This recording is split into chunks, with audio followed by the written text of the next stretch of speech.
মৌলভীবাজারের কমলগঞ্জ উপজেলার লাউয়াছড়া জাতীয় উদ্যান আয়তনের ছোট হলেও দুর্লভ বন্যপ্রাণীর এক জীবন্ত সংগ্রহশালা। এখানে বিভিন্ন উৎসব ঘিরে কিংবা ছুটির দিনে দর্শনার্থীদের উপচে পড়া ভিড় দেখা যায়।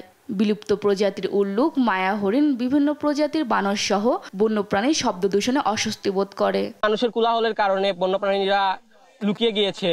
যদি মানুষদের একটু সীমিত করা যেত তাহলে হয়তো বন্যপ্রাণীদের দেখা যেত। শুনে আসলাম বন্যপ্রাণী ভরা, কিন্তু এখন দেখি মানুষের জন্য বন্যপ্রাণীরা মানে লুকায়া ভয়ে আছে মনে হচ্ছে। এরকম বন্যপ্রাণী যাতে এখানে থাকতে পারে, ঘুরতে পারে, সেরকম একটা ব্যবস্থা করা উচিত। পরিবেশবিদরা বলছেন, বনের ভারসাম্য রক্ষায় প্রতিদিন নির্দিষ্ট সংখ্যক দর্শনার্থীর অনুমতি এবং শব্দদূষণ নিয়ন্ত্রণে কঠোর ব্যবস্থা নিতে হবে।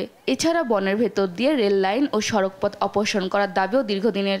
প্রতিদিন 2 থেকে 2,500 পর্যটক বা দেশি বিদেশি আইয়া ঢুকে, যে লাউয়াছড়া আয়তনের চেয়ে অনেক বেশি, যাতে লাউয়াছড়ার যে বন্যপ্রাণী আছে এগুলার আর সংকুলান হইতেছে না। যখনই একটা বনে এরকম অবাধভাবে পর্যটকরা ঢুকেন, তখন আসলে সেই বনে থাকা বন্যপ্রাণীদের যে জীবন সেটা আসলে বাধাগ্রস্ত হয়।